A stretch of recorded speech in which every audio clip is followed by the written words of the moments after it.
Hey y'all, and welcome to Politibrawl. My name is Brian, and Pete Hegseth just tears apart the ridiculous questions of Senator Hirono before the rest of the Senate. Let's dive in. Especially given your checkered past, which included paying $50,000 in hush money to settle a sexual assault allegation against you, and driving two veterans organizations into the ground. After only months on the job, our concerns about you have proven true, as far as I'm concerned. Instead of strengthening national security, you've turned the Pentagon into a dysfunctional mess. You are jeopardizing military operations and service members' lives with your unprecedented action of texting classified military plans to anyone who might stroke your ego. Leading the Department of Defense is more than just a PR campaign filled with photo ops. While you pose for cameras, Russia's war of aggression against Ukraine continues unabated.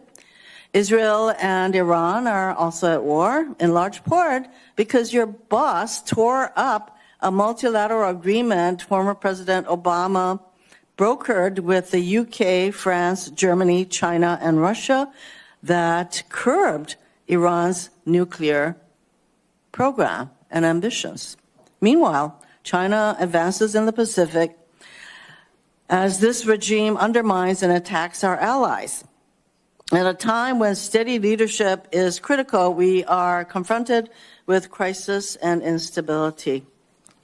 Mr. Secretary, close to 5,000 Marines and National Guards have been deployed to LA without the request or consent of the California governor or the Los Angeles mayor, Bass. Rather than calming the situation, this troop deployment is purposefully inflaming and escalates tensions.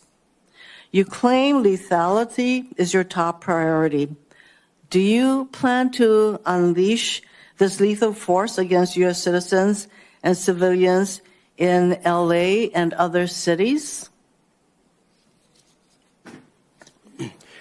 Well, Senator, I would reject most of the characterization of that statement, including lethality against U.S. cities, when all of those National Guardsmen and Marines have conducted themselves with the utmost of professionalism, defending our federal agents, Americans, who deserve to be able to do their job to deport illegal immigrants after the previous administration allowed 21 million illegals to cross our border. I am not here to listen to rhetorical responses. I would like to have a professional response that I would expect from somebody who is the Secretary of Defense.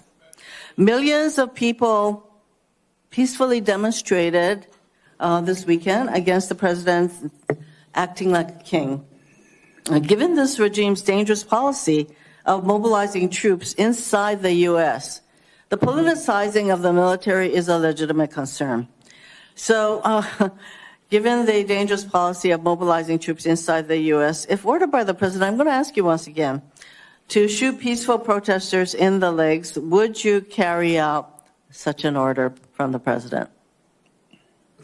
Senator, as I've said before, of course, I reject the premise of your question and the characterization that I would be given or are given unlawful orders. It's all meant to attempt to smear the commander-in-chief, and I won't fall for it. Considering that the president in his first term actually ordered such a thing, it is not a premise that you can reject. He can order, do the same thing. So you're, again, I think you would just follow what the president wants you to do. Let's face it, it is not normal to call up our troops in this way, and there is active litigation against this deployment. Will you follow a court's order regarding whether or not this deployment is legal?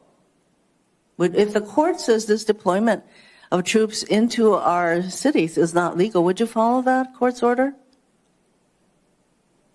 It's pending in the courts, Senator. Well, when the court decides, would you follow that court's order, decision?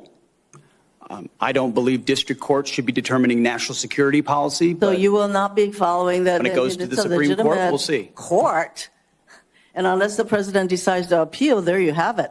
So I take it that you don't consider district court decisions to be legitimate.